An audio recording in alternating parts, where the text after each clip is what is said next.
সুবলের পায়ে না ঘর দাইয়া যায় পরে সুবল বাচ্চা দেয় এবারে দড়ি সুবল দুই হাতে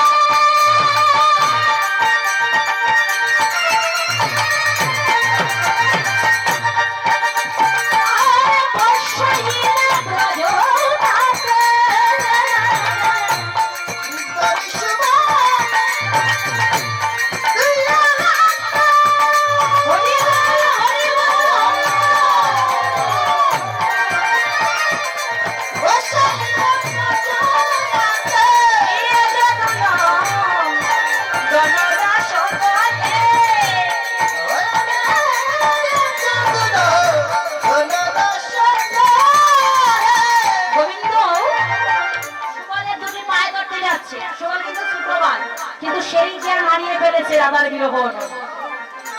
তো সুবল কি করলি? কানাইয়ের দুটি হাত ধরে বসিয়েছেই কানাই। তুই পাগল হয়েছিস? সে বড় ভাই হয়ে চিৎকারের পায়ে ধরতে এসেছিস? এইখানে বস।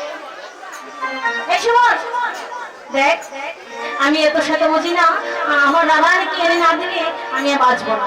তুই একমাত্র আমাকে বাঁচাতে পারিস। সুবল বলছে দেখ কানাই, তুই একাই বস, আমি রাধাকে আনতে যাব, আমার কোনো ভয় নেই। কারণ হলো আমরা যত বিপদে পড়ি না কেন তোর নাম নিলে সকল বিপদ কেটে যায়। তো তুই আমাকে আশীর্বাদ কর, আমি যেন রাধাকে নিয়ে আসতে পারি। বৈশ বৈশ করে বসাইলে না হরি হরণী জনবনে রাধা কুণ্ড তীরে গোবিন্দকে বসিয়ে বলেছে কানাইয়া রে এখানাই আমি রাধারানীকে আনতে যাবো, কিন্তু যতক্ষণ পর্যন্ত না আসবো এই রাধা কুণ্ড তীর চেয়ে তুই কোথাও যাবি না। রাধা কুণ্ড তীরে বসিয়ে রেখে সুবল আমার গমন করেছে রাধারানীকে আনতে। কিন্তু মা, সুবল কি রাধারানীকে একা গিয়ে আনতে পারবে না? বলে আরেকজনের সাহায্য লাগবে। সে হচ্ছে লীলা সহকারিণী যুগমায়া। যুগমায়া বলে বলে ভাবলেন আমি যদি সুবলকে সাহায্য না করি রাধা গোবিন্দের মিলন হবে না। তাই যুগমায়া কি করলেন? একটা বৎসর উদাহরণ করে রাস্তার পাশে দাঁড়িয়ে। তো সুবল অগ্রসর হয়ে যখন বৎসটিকে দেখলেন মনে মনে ভাবলেন এই বৎসটি আমাদের হবে। তো পথ হারিয়ে এসেছে, তো আমি কোলে নিয়ে নিই। সুবল বৎসটিকে কোলে নিয়ে গমন করলেন। কেমন ভাবে? সুবল যাই সুবল যাই রে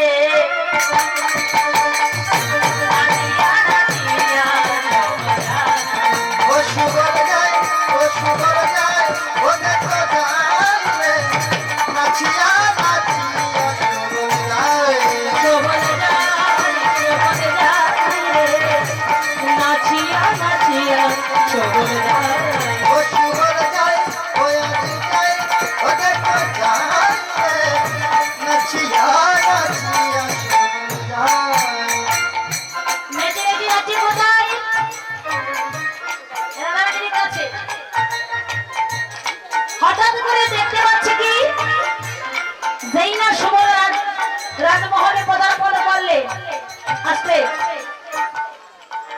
রাধারানীকে নজরবন্দি করে খাড়া রাখে। বোমা রাধারানীকে কারা পাহারা দেয়? হ্যাঁ, জটিলা কুটিলা। যেই না রাজমহলে পদার্পণ করলেন, কোথায় ছিলেন জটিলা আর কুটিলা? এবার কি করলেন? মহলে এসেছে। মহলে কেমন ভাবে আসলেন? বলি খেলে খেলে করি যাই তোরা খড়ি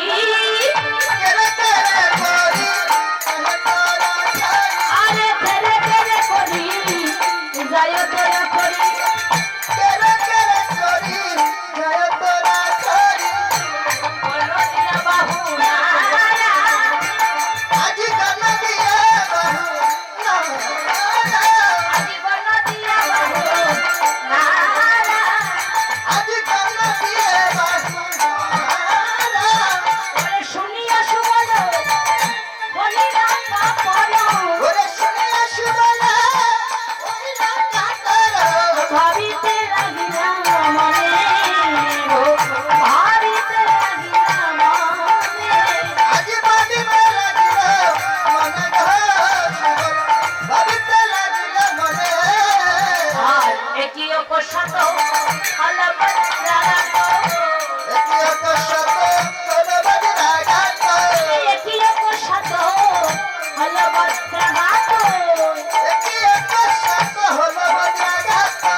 যেই জটিলা কুটিলাকে দেখতে পেল সুবল মনে মনে ভাবছে সর্বনাশ হয়ে যাবে। আর তার বিনা মেঘে বজ্রাঘাত হলো। জটিলা কুটিলা এসে বলে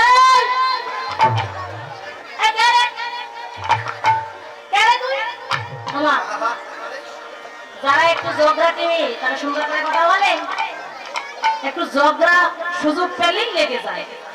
তো কটিরা তো আসলে একটু জগরা দে, তো কটিরা বলে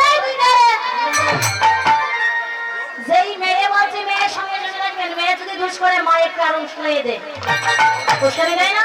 তো মা কি বলে বিনা অনুমতি দিয়ে মা হলে আপনারা সাহস নয়। হ্যাঁ তুই আমাকে চিনতে পারছেন না?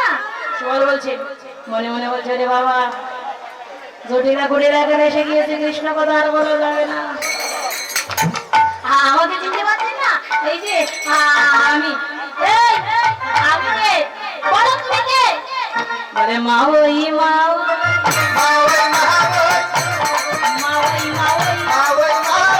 আমি তোমার পুত্র হই, তুমি আমার মা ওই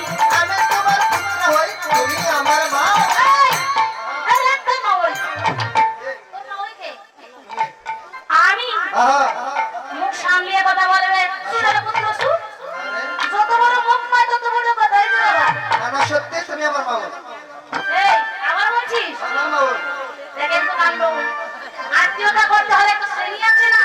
আমি বলছি রাজবংশের লোক, আমার আত্মীয়তা কেবল রাজার সাথে হয়ে থাকবে, কোন ছোট লোকের সঙ্গে শুনে বলতে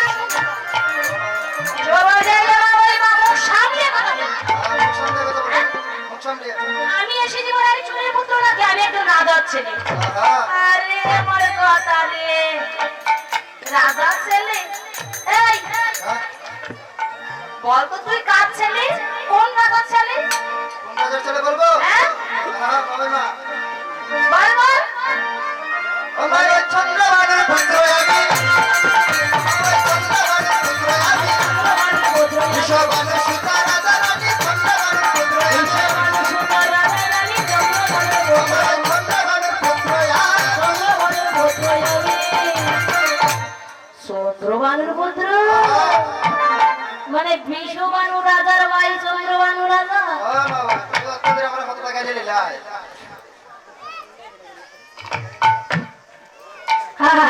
আর বলিস না, চন্দ্রবানু হচ্ছে আমার বিয়াই, মানে আমার বৌমার কাকা। এই যে সুবল বলিস না, আমার তো অনেক বয়স হলো, এই যে বয়সের সঙ্গে সঙ্গে না এই যে দৃষ্টি শক্তিটা একটু কমে গিয়েছে। আপনি তো আগে আমাকে গালাগালি দিয়ে বলেন, আমি সবাই সুবল বলছে না মা আমাকে না চিনে না জেনে এত বন্ধ বলেছেন। এই সুবল না চিনে না জেনে বৃদ্ধ মানুষ তো কি বলতে কি বলেছে সব মনে ধরবে। আমি বাড়ি থেকে মাকে সব বলে দেবো যে মা ওই মাকে আমাকে চিনতে পারে না। এই যে সুবল বলি এসো এসো জল কাটে, এসো জল কাটে, এসো এসো জল খাবে, সুবল বলে নাকি জানি এসো এসো জল কাটে। না মা ওই মা আমাকে যখন চিনতেই পারছেন না, আর জল খাবো না, আমি চলে যাই চলে যাই চলে যাই চলে যাই চলে যাই চলে আমি চলে যাই চলে যাই শোনা মা ওই মা চলে যাই চলে যাই ছিল নাই চলে যাই চলে যাই। জটিলের মনে মনে ভাবছে সুবল যদি চলে যায়, আমার বেয়াই যদি ঘটনাটা জানতে পারে, আমার মান সম্মান কিছু থাকবে? কিছুই থাকবে না। এই সুবল দেখি বাবা বলে না মা ওই মা আমাকে তো চিনতেই পারছে না। শোনো মা ওই মা বড় দুঃখ হয়,